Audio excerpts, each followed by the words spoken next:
Dr. Alexis Valqui, Ms. Laura Jonas, and Dr.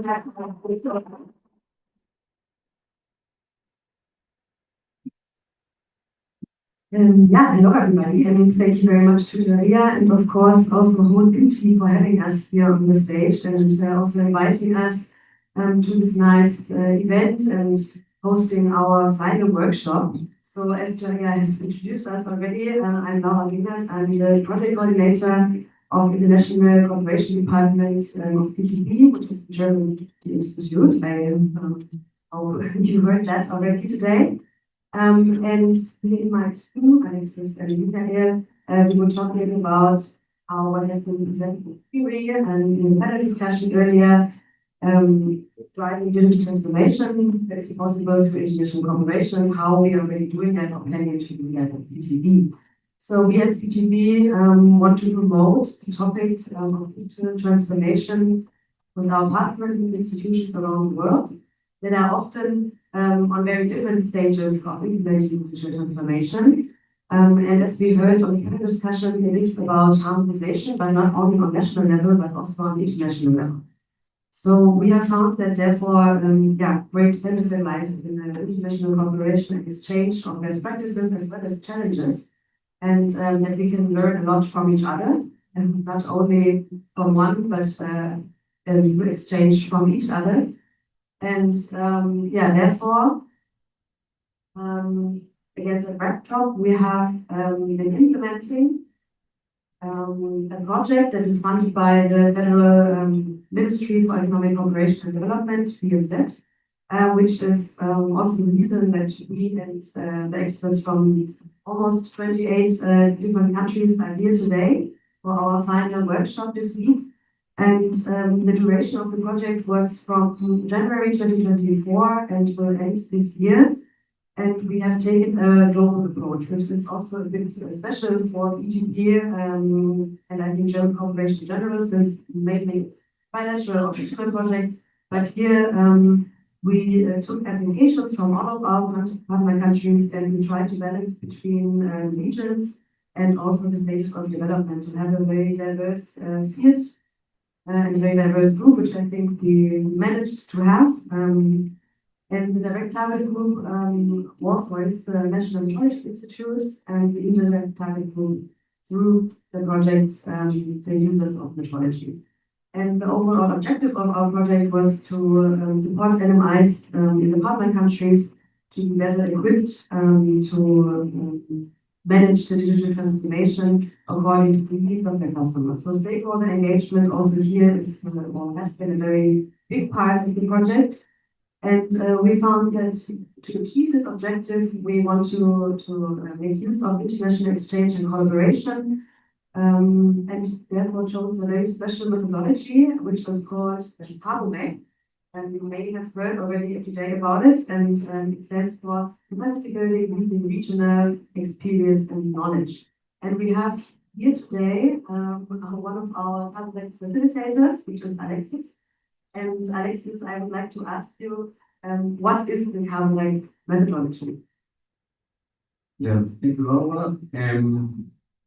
The CABOMEC methodology is a collaborative capacity building methodology.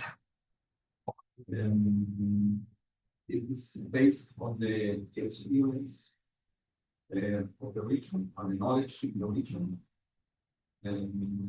So it is a methodology that has been developed also collaborative between international cooperation and for NMIs from the Latin American region, so from Argentina, Brazil, Uruguay, and Mexico. And this methodology is applied by this international cooperation because we don't want not only to bring in German knowledge and experience, but also make use of the experience and the knowledge that is in the region. And not only regional experts, but also through the participants of this kind of program. So the participants, they bring also their knowledge and their experience into the program. So everybody is contributing to the program. And Tablet is looking at the value of this experience and this knowledge. Then the basic of the Tablet, it is a 2-year program where institutes around, in this case, around the world, nominated participants. And we have 29 participants from almost over 29 countries. And the participants, together with their institutions, they implemented a national project on their own responsibility. And what our task is to organize a regional exchange of experiences during the implementation of the project, so that participants can share their needs, their challenges, and also their solutions that they found, that they developed, and also the best practices. So this enriches metrology process, and the program also gives some inputs on technical issues, but also on soft skills. We learn from the panel. For example, change management is something that is very important for digital transformation. And so soft skills, soft skills are also needed for this digital transformation. And through the program, we organize inputs, for example, technical inputs to webinars, the so-called coverage talks, coverage talks during the years, and to provide the technical information. Yeah, thank you, Alexis, for explaining what metrology is. And can you also tell us a bit more about what the benefits are from our point of view? Well, there are many benefits. I will concentrate in 3. So for the participants, I think through this sharing of experience, not only hearing for one expert, but of experts and also of colleagues that are in the same situation, and the learning curve is very steep. And not only on technical issues, but also on soft skills. It is you need to be overweighted. And for example, in 1 hour exercise of this program, one of the participants at the middle of the program, I now realize what is cooperation. I now understand what is cooperation.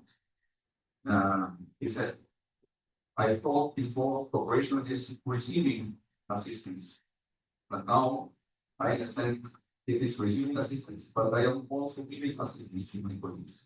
So it's this type of exchange that participants hopefully learn and will be used for them for further developments beyond the current program. Then through coverage, we put in value the experience and knowledge of hopefully everybody into the program, and it's mobilize this experience around and for the benefit of all those who are participating in a program. And the last but not least, from the perspective of the technical cooperation and as a technical cooperation agency, I think there are 3 main parts. So you are working with 25 or 30 different countries in parallel, so promoting the topics you want to know. And on the other side, especially for those topics that are emerging topics where it is, as in digital transformation is not clear, we can imagine a lot of things, but we will see how it functions in some years. As a development operation agency to get insights in the various type of needs, in the various type of situations, and also solutions, or any solutions that have to be developed, and you can use that in order to adapt to your technical version of Yeah, thank you very much, Alexis. You also have here, as you heard, Brinkschröder, who is in the International Cooperation Department, our expert or senior advisor for digitalization topics. And we're going to ask him now, what in the project we have seen, what patterns kept coming up across different projects, not only in this one, but also in the other projects we have in the International Cooperation Department. Thank you very much, Laura. Yes, as you said, in the international cooperation, we work with quality infrastructure institutions across different countries on digitalization topics. And what we found is that there are so many similarities, so many similar challenges in the different countries, and also challenges we have in PTP ourselves, basically. I want for you 3 examples. There are many more examples. And one very common example is the technology for problem analysis. So you often hear, and also your institution say, we need a new AI solution, we need a new cloud service, a new software, this will solve all of our problems. But actually, you need to ask yourself which problem you actually want to solve. What is not working in your institution? What would be the best step to solve this problem? Now, the technology is just a means to help you solve the problem, but it's not the solution itself. The second example is the missing specification. So, if your specification is just make it work, this is not very precise. And that's why we want really for clear requirements before we select technology. So, for example, what function should my new software have in my institution? Does it have to connect with legacy systems, or we also have the point of IT security? So, what data am I going to store? It says, software solution. What are the security requirements for this solution? So, this is all important things to take into consideration. Last but not least, what we also see as challenges, common challenges, also for institution and project implementation, is the unclear use case and the priority setting. We also have this before. So who needs what when?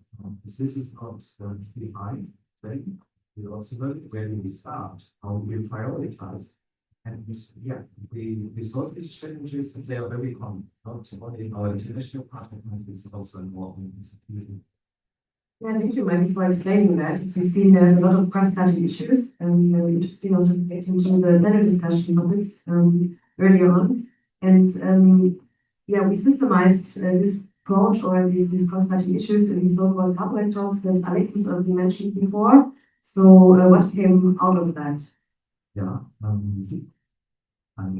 report you on a methodological framework that developed out of one of the last corporate talks. It is basically a summary of project management literature and our project experiences.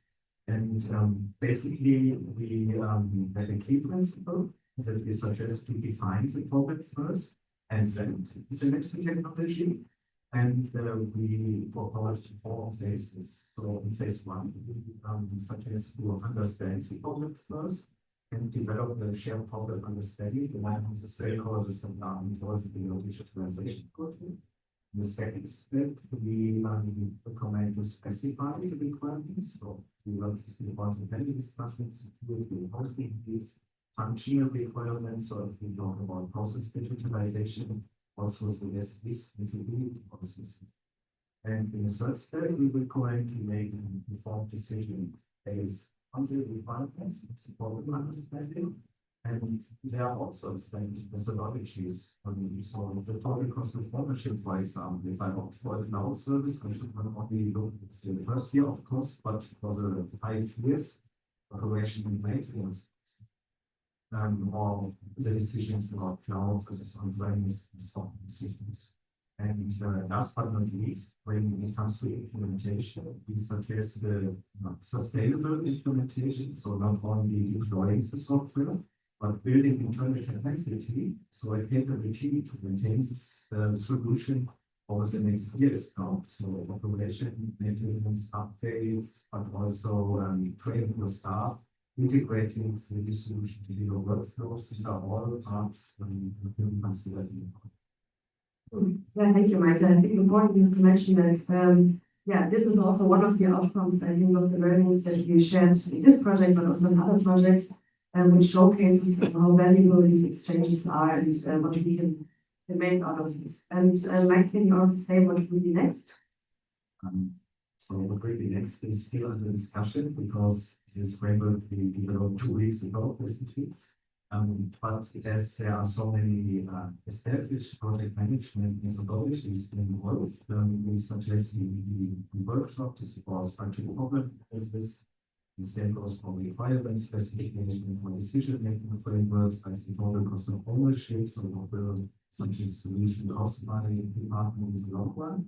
And what we also heard, there are a lot of international QI developments. In our view, this approach is also very suited if the data spaces or the digital product passport gets more clear regarding these requirements, then this can also be applied to this, for example. And our core message is to what we propose these approaches to facilitate informed digitalization decisions based on system analysis. Yeah, thank you, Michael. As we've seen, I think from the questions and the presentation is that there are many cross-cutting issues and many benefits of international exchange. And we as BTB see great potential in facilitating more of this exchange with different stakeholders, with different actors around the world. And hope to support also the developments in some countries in the future. And if you are now not interested in some of the results already from our project, we've seen maybe around here some posters. So our participants from the different metrology institutes are here today, and you can see their posters on the walls. And later at 11, there will be a poster session, 1 hour for them to present to you or to answer your questions. I think they can also answer some questions about the project in general, and feel free to go by and have a look. Thank you.